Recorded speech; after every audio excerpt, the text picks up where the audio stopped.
Hello dear students. उम्मीद है कि आप सब लोग खैरियत से होंगे।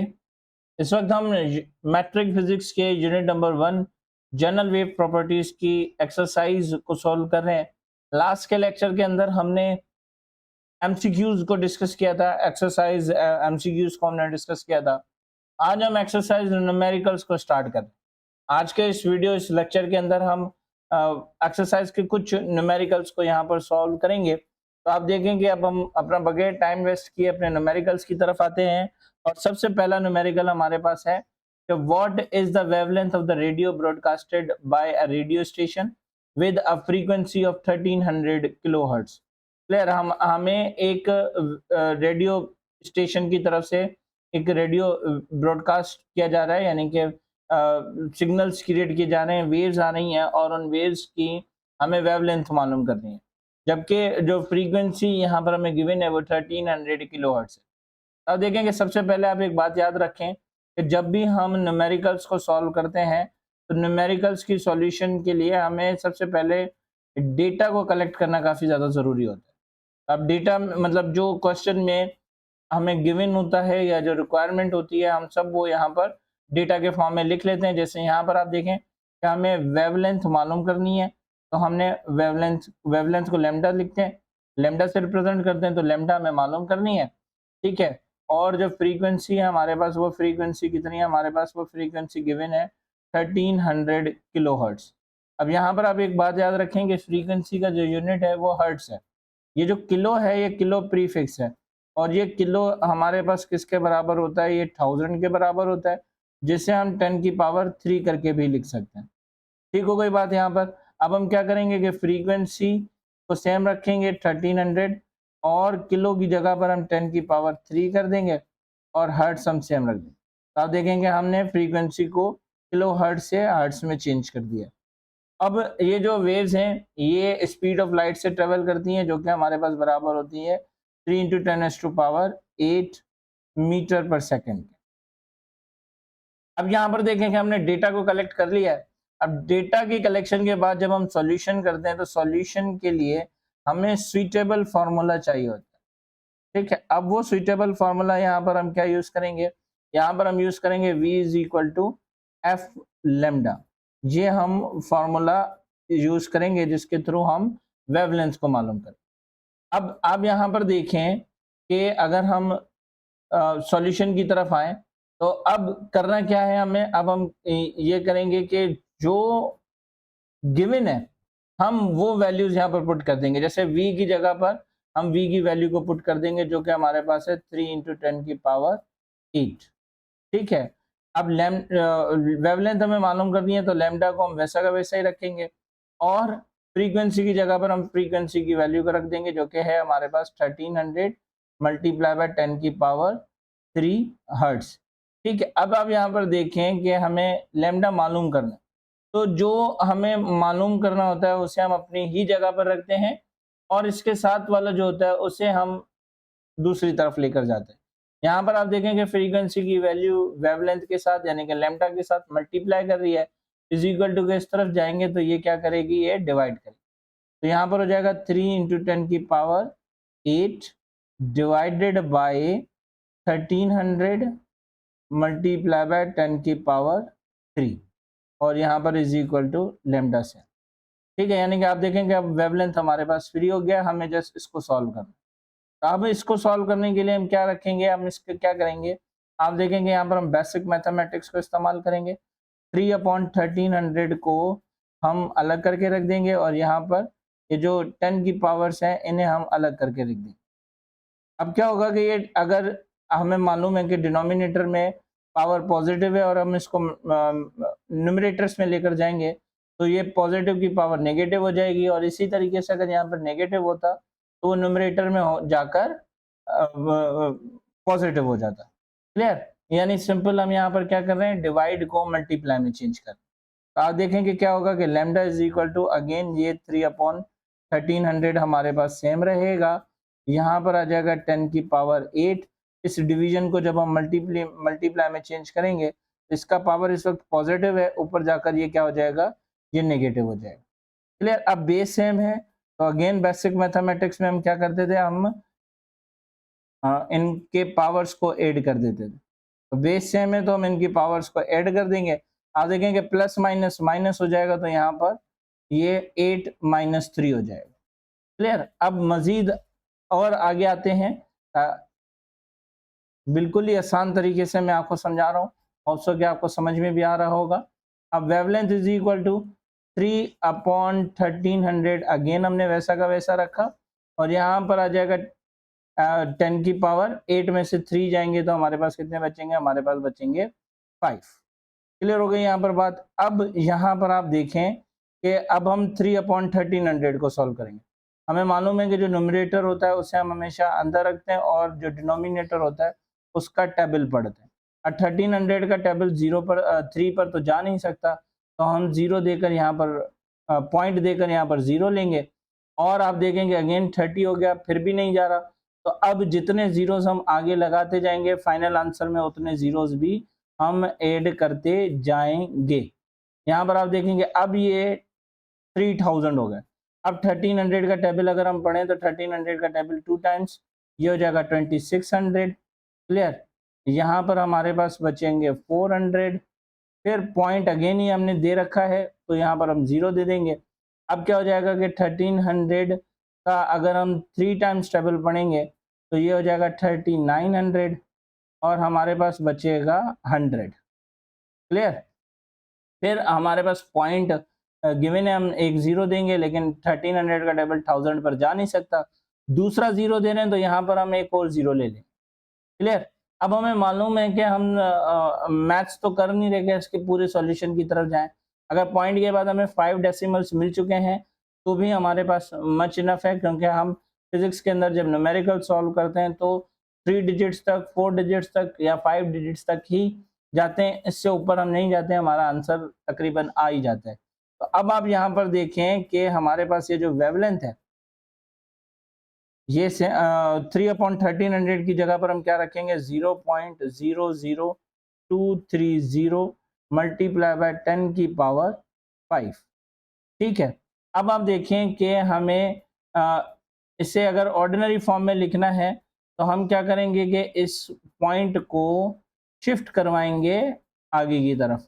आपको मालूम होगा कि हम साइंटिफिक नोटेशंस जब पढ़ते हैं तो हम ये पढ़ते हैं कि अगर point left to right shift हो रहा है, point left to right shift होता है, तो हम एक्सपोनेंट की जो पावर है वो क्या लेते हैं? वो नेगेटिव लेते हैं। क्लियर? तो यहाँ पर भी आप देखेंगे ये जो पॉइंट है वो लेफ्ट टू राइट जा रहा है। ठीक है? और कितने टाइम्स गया है? 1 2 3 4 5 टाइम्स गया है। तो हम यूं लिख सकते हैं कि लैम्डा इज इक्वल टू 230, ठीक है, मल्टीप्लाई बाय 10 की पावर -5, ये जो हमने ड्राइव किया, फिर मल्टीप्लाई बाय ये वाला जो है 10 की पावर +5। क्लियर? अगेन आप देखें कि एक्सपोनेंट सेम है, तो हम पावर्स को क्या कर देंगे? हम पावर्स को अगेन ऐड कर देंगे। तो यहाँ पर हो जाएगा 10 की पावर -5 एंड 10 की पावर +5। अब ये देखेंगे -5 +5 कैंसिल हो जाएंगे, हमारे पास बचेगा 10 की पावर 0, और 10 की पावर 0 हमारे पास किसके बराबर होती है? वो 1 के बराबर। तो यहाँ पर आ जाएगा लैम्डा इज इक्वल टू 230, मतलब 230 मल्टीप्लाई बाय, यहाँ पर अगर हम रखें तो डायरेक्ट मैं 1 लिख सकता हूँ, और लैम्डा फिर हमारे पास किसके बराबर हो जाएगा? 230। वेवलेंथ है तो इसका यूनिट हमारे पास मीटर रहेगा, और ये हमारे पास फाइनल आंसर आ जाएगा। होप्स हो के यहाँ तक आपको बात समझ में आ गई होगी। अब हम अपने नेक्स्ट न्यूमेरिकल की तरफ चलते हैं। ये भी बड़ा ही आसान सा एक न्यूमेरिकल है, और यहाँ पर हमसे पूछा जा रहा है कि the waves moving in a pond having a wavelength of 1.6 metre and the frequency of 0.80 hertz, calculate the speed of these water waves. Clear? अब हम यहाँ पर भी क्या करेंगे कि सबसे पहले डेटा को कलेक्ट करेंगे, और डेटा को कलेक्ट करने के लिए हम जो भी रिक्वायरमेंट्स और जो भी इंफॉर्मेशन यहाँ पर गिवन है उन्हें हम लिख लेंगे। हमें कहा जा रहा है कि एक पॉन्ड में जो है वो वेव्स हैं वो मूव कर रही हैं, और उनकी वेवलेंथ जो है, यानी कि वेवलेंथ हमारे पास क्या है? 1.6 मीटर है। क्लियर? एंड उसकी जो फ्रीक्वेंसी है वो फ्रीक्वेंसी भी 0.80 हर्ट्ज है। आपको क्या करना है, आपको कैलकुलेट करना है speed of these water waves, यानी कि हमें speed of these water waves calculate करनी है। तो आप देखेंगे ये हमारे पास डेटा आ गया। सॉल्यूशन में हम पहले तो फार्मूला लिखेंगे कि हम कौन सा फार्मूला इस्तेमाल कर रहे हैं। हम यहाँ पर जो फार्मूला इस्तेमाल कर रहे हैं वो है v is equal to F lambda. अब आप यहाँ पर देखेंगे v हमें मालूम करना है, तो v सेम, f की जगह पर हमारे पास क्या आ जाएगा, f की जगह पर आ जाएगा 0.80, क्लियर, और लैम्डा की जगह पर क्या आ जाएगा 1.6। अब हम क्या करेंगे कि ये इनके बीच में कोई साइन नहीं है, इट मीन्स व्हाट, कि ये मल्टीप्लाई हो रहे हैं, हम इनको मल्टीप्लाई करेंगे। अगेन मैंने बहुत ही बेसिक्स तरीके से आपको ये न्यूमेरिकल समझाना है, तो हम यहाँ पर ये मल्टीप्लिकेशन कर भी लेते हैं। आप देखेंगे हमारे पास पॉइंट के नीचे पॉइंट आ जाएगा और फिर यहाँ पर हम लिख देंगे 0.80 और यहाँ पर हमारे पास आ जाएगा 1.6। हम इनको मल्टीप्लाई कर रहे हैं, तो आप देखेंगे 6 0 था 0, 6 8 था 48 और गया यहाँ पर 6 0 था 0, 4 हम वैसा का वैसा नीचे लेकर आ जाएंगे। अब सेकंड मल्टीप्लिकेशन के लिए यहाँ पर हम क्रॉस कर देंगे, 1 0 था 0, 1 8 था 8, ठीक है, एंड 1 0 था 0। अब क्या कर देंगे कि इन दोनों को आपस में प्लस कर देंगे, 0 8 और यहाँ पर आ जाएगा 4 एंड 8 12, 2 यहाँ पर 1 कैरी करवाएंगे, 1 प्लस 0 यहाँ पर 1 आ जाएगा। अब अगर हम पॉइंट की बात करें तो आपको मालूम होगा कि हम मैथ्स को हमेशा यूनिट से स्टार्ट करते हैं और पॉइंट के बाद जितने भी डिजिट्स होंगे उनको काउंट करके हम यूनिट से उतने डेसिमल पहले पॉइंट प्लेस कर देंगे। जैसे यहाँ पर आप देखेंगे हमारे पास कितने डिजिट्स आ रहे हैं, हमारे पास 3 डिजिट्स आ रहे हैं, तो हम यहाँ से यूनिट से देखें 1 2 3, अब 3 से पहले हम यहाँ पर क्या कर देंगे, पॉइंट प्लेस कर देंगे। तो हमारे पास जो स्पीड आई है वो कितने आई है, v is equal to 1.280 metre पर सेकेंड। ये हमारे पास क्या आ गया, ये हमारे पास एक स्पीड आ चुकी है जो कि इस न्यूमेरिकल का आंसर है। और तो ये न्यूमेरिकल भी आपको आसानी से समझ में आ गया होगा। अब हम अपने नेक्स्ट न्यूमेरिकल की तरफ चलते हैं और वो हमारे पास है न्यूमेरिकल नंबर 3, ठीक है। आप देखें यहाँ पर हम न्यूमेरिकल नंबर 3 की तरफ मूव कर रहे हैं और यहाँ पर भी हम क्या करेंगे कि इस न्यूमेरिकल को भी आसानी से सॉल्व करने की कोशिश करेंगे। अब यहाँ पर आप देखें कि हमें कहा जा रहा है कि if 50 waves pass through a point in the rope in 10 seconds, what are the frequency and the period of the wave? If the wavelength is 8 centimeter, calculate the wave speed। ठीक है, हम डायरेक्ट डेटा से आते हैं और फिर इसको समझते भी हैं कि यहाँ पर क्या क्या रिक्वायरमेंट्स हैं।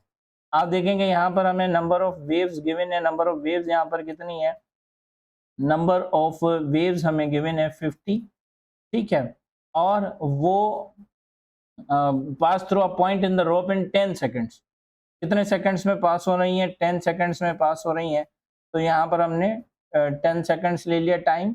व्हाट आर द फ्रीक्वेंसी, हमें फ्रीक्वेंसी बतानी है, एंड द पीरियड, पीरियड हम कहते हैं टाइम पीरियड को, टाइम पीरियड को हम हमेशा हम कैपिटल टी से लिखते हैं, वो हमें मालूम करना है।